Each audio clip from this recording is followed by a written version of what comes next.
زندگی میں اب ایک چھوٹی سی مثال میں دیتا ہوں کہ رات کو سوتے ہیں، ہمیں اس بات کا اندازہ نہیں ہوتا کہ ہم صبح اٹھ بھی پائیں گے یا نہیں. آپ میرے ساتھ ہیں؟ جی. اب بات یہ ہے کہ ہم خداوند کے حضور میں دعا تو کرتے ہیں کہ خداوندہ آج کا دن تو نے دیا، اب رات آ چکی ہے، ہم سونے کو ہے، اور اس کے بعد کیا ہمیں اس چیز کا پتہ ہوتا ہے کہ کل صبح ہم اٹھ پائیں گے؟ بالکل بھی نہیں. کیوں؟ کیونکہ بہت ساری ایسی باتیں ہیں جو کہ صرف اور صرف خداوند کی سوچ و سمجھ میں ہے، یا صرف اس کی حد تک محدود ہیں. ان باتوں کو نہ ہم سمجھ سکتے ہیں اور نہ اس لیول تک ہم پہنچ سکتے ہیں. تو میرے عزیزو، ہر اس بات کے لیے جو ہماری زندگی میں خوشی پیدا کرتی ہے، چاہے خوشی ہو یا نہ ہو، ہمیں ہر صورت میں پولس رسول کلام مقدس میں پہلا تھسلنیکیوں اس کا 5واں باب اور اس کی جو ہے 18ویں آیت، اس میں تھسلنیکیوں کی کلیسیا کو لکھتے ہوئے یہ فرماتے ہیں کہ ہر ایک بات میں شکر گزاری کرو، کیونکہ مسیح یسوع میں تمہاری بابت خدا کی یہی مرضی ہے. ایسی کیا ضرورت پیش آئی تھی کہ پولس رسول کو تھسلنیکیوں کی کلیسیا کو یہ بات کہنا پڑی یا بتانا پڑی کہ ہمیں شکر گزاری کرنے کی ضرورت ہے؟ ہو سکتا ہے اس کلیسیا میں شکر گزاری کی کمی ہو. شکر گزاری ہے کیا؟ اور آج کا جو عنوان ہے، آج کا جو ہمارا مل بیٹھنے کا مقصد بھی جو ہے وہ شکر گزاری ہی ہے. اب شکر گزاری ہے کیا؟ آپ شکر گزاری کرتے کس کی ہے؟ اور جب کرتے ہیں تو کیوں کرتے ہیں؟ کوئی بتا سکتا ہے کہ شکر گزاری ہے کیا؟ شکر گزاری کا مطلب ہے کسی کا احسان مند ہونا. شکر گزاری کا مطلب ہوتا ہے کہ آپ کسی کے جو کام اس نے آپ کے لیے، جو کار خیر آپ کے لیے کیا ہے، جو نیک کام آپ کے لیے کیا گیا ہے، اس کے لیے آپ تہ دل سے، آپ اپنے دل کی اتھاہ گہرائیوں سے اس کے شکر گزار ہیں کہ آپ نے جو کچھ میرے لیے کیا ہے میں اس کے لیے شکر گزار ہوں.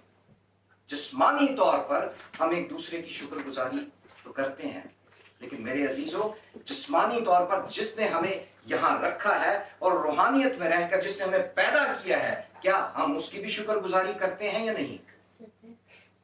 اگر کرتے ہیں تو بہت اچھی بات ہے، اگر نہیں کرتے تو ہمیں اس نئے سال میں اس چیز کا قصد کر لینے کی ضرورت ہے، اپنے آپ میں یہ چیلنج لینے کی ضرورت ہے، چاہے حالات کیسے بھی کیوں نہ ہوں، ہم نے اس کی شکر گزاری کرنی ہے. اور یہاں پر بھی پولس رسول جو ہے وہ تھسلنیکیوں کی کلیسیا کو لکھتے ہوئے یہ کہہ رہے ہیں کہ ہر بات میں شکر گزاری کرتے رہو، کیونکہ یسوع مسیح میں تمہاری بابت خدا کی یہی مرضی ہے. یعنی یسوع المسیح اور خدا، جو خدا کا بیٹا یسوع ہے، یہ دونوں آپس میں ایک ہیں، اور یہ دونوں مل کر اسی بات پہ متفق ہیں کہ ہمیں ہر وقت ایک دوسرے کے ساتھ مل کر اپنے خداوند کی اور اپنے ساتھیوں کی، اپنے ساتھ جو چاہے وہ خاندانی طور پر ہے، چاہے دوستانہ طور پر ہے، چاہے ہم کسی بھی سرکل میں کیوں نہ موجود ہوں، ہمیں ایک دوسرے کا شکر گزار ہونے کی ضرورت ہے. اور میں کہتا ہوں، میں یہ اس بات کو سمجھتا ہوں کہ شکر گزاری وہ عمل انگیز ہے، وہ کیٹلسٹ ہے جو کہ کسی بھی پروسیس کو فاسٹ کر دیتا ہے. جیسا کہ اگر ہم کیمسٹری میں دیکھیں تو اگر کسی پروسیس کو فاسٹ کرنا ہو تو اس میں عمل انگیز کا استعمال کیا جاتا ہے، اس میں کیٹلسٹ کا استعمال کیا جاتا ہے، تاکہ عمل جو ہے، جو اگر 5 منٹ کا ہے، وہ جو ہے 2.5 منٹ میں کمپلیٹ ہو جائے. تو اگر ہم نے اپنی برکتوں کو بڑھانا ہے، ہم نے اپنی برکتوں میں اضافہ کرنا ہے، اگر ہم چاہتے ہیں کہ ہماری برکتیں دن بدن بڑھتی چلی جائیں، تو ہمیں ہر وقت، ہر چیز میں، ہر لمحہ، ہر وقت جو ہے ہمیں خداوند یسوع مسیح کی شکر گزاری کرنے کی ضرورت ہے. آمین. پریز دی لارڈ. کیا ہی خوبصورت بات ہے کہ اگر ہمیں اپنی برکتوں میں اضافہ کرنا ہے تو ہمیں ہر وقت، ہر لمحے جو ہے وہ شکر گزاری کرنے کی ضرورت ہے. اگر ہم تھوڑا سا پیچھے جائیں اور اسی نئے اہداموں میں سے افسیوں اس کا 5واں باب، یہ بھی پولس رسول جب افسس کی کلیسیا کو خط لکھ رہے تھے تو اس میں 5ویں باب اور اس کی 20ویں آیت میں بھی جو ہے انہوں نے اسی بات پر زور دیا اور کہا کہ اور سب باتوں میں ہمارے خداوند یسوع مسیح کے نام سے ہمیشہ خدا باپ کا شکر کرتے رہو.